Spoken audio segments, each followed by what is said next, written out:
Tony with Paranormal Tendency. Thank you for joining me today.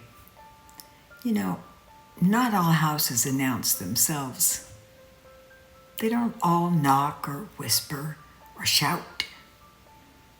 They simply notice you noticing them.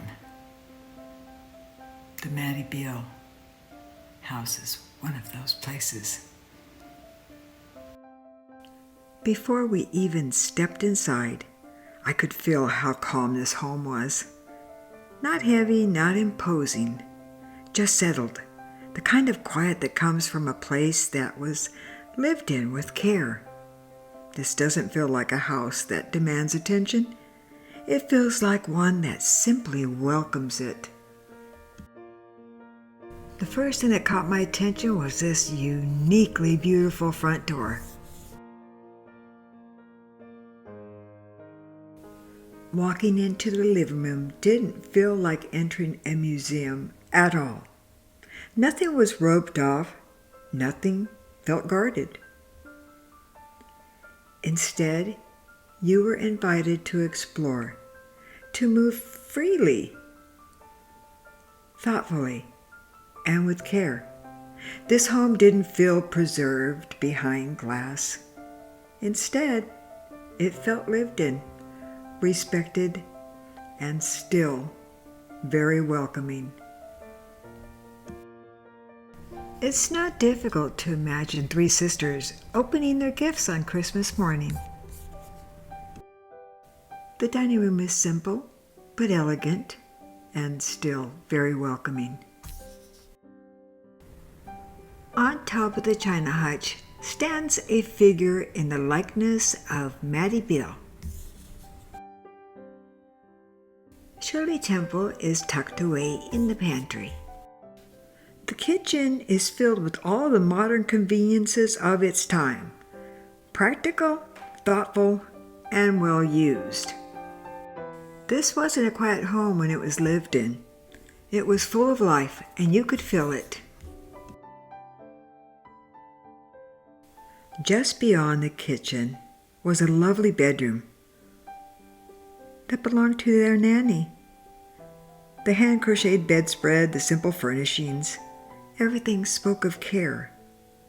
This room was not an afterthought. It belonged. Nothing here felt secondary. It felt lived in.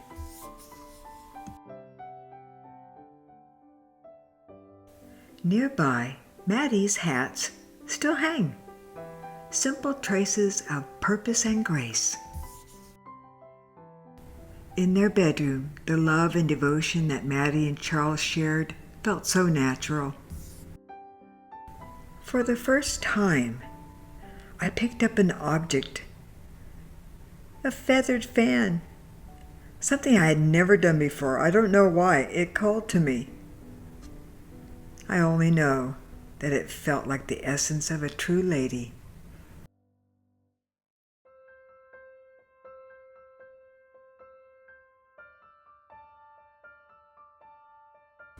This room once belonged to their daughters, 3 sisters. They were surrounded by dolls, toys, and no doubt, beautiful shared memories.